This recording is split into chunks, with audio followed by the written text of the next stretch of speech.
د انګریزان لګي دی بل ورځي په اټلی کې سلور مسلمانان په گاډي کې وسوځول. تاسو کې چاته پته شته کنه؟ گاډي ورپسې لاګ کړو ور یو تور واچو.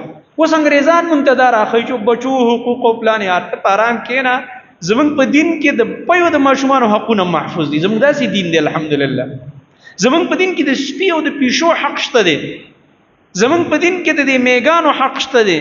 دا واړه واړه میګان چې به زمکه ګرځي زمونږ خدا سي دین دی. اوس یو سړی چې خبر نه دی دا خو د خپل نقصان دی چې د دین نه دی خبر یا په عمل نه کوي مسلمان دی او ظالم دی ظلمونه کوي. نو دې معنا خدا نه ده چې ټول مسلمانان ظالمان دي او موږ به کې دین بدنامو. عجیبه خبره ده.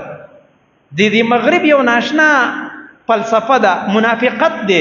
منافقت پکې دی غدر او خیانت چې څوک په هندوانو کې غلط کارو کوي قتل وکي یا رسي غټ تخریب کاری وکي په میډیا راشي.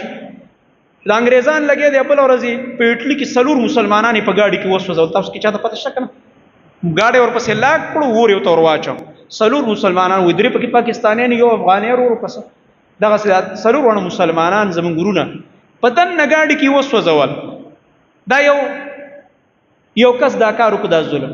دغه رنګ امریکا کې اکثر راپاسيږي شراب ول ډ ډ ډ ډ ډ مارکیټ ته براشي دا اتلس کسان به ولي شل کسان بیا سوي یره چې تاسو منټل غونته کې و دا لکه دا غلطي صرف دا غزاد پوری محدود کی که په هندوانو کې چا غلط کار کو هغه ذات پوری محدود کی چې دا بس داسې منټل غوندي او واسه پزان پوی نشو دا چلو دا خو که مسلمان غلطي وي ګور مسلمانان دا چلو نه به ټول مسلمانان یاد دا د مغرب د میډیا دا منافقت بیا الته دا نه وای چې لکه په اسلام کې هم دا کار ناروا دی ټول مسلمانان هم په بد وای دا د سړي خپل ذاتی غلطي وکړله دا په مسلمانانو کې منټل او دا کار یې وکړل. الته به دا نه وای میډیا الته به سوي مسلمانان د شکارونه کوي ته به کې ټول مسلمانان د دې سړي سره مرګري وبدي کې چې لکه شابه تکړه شدا کار وکا.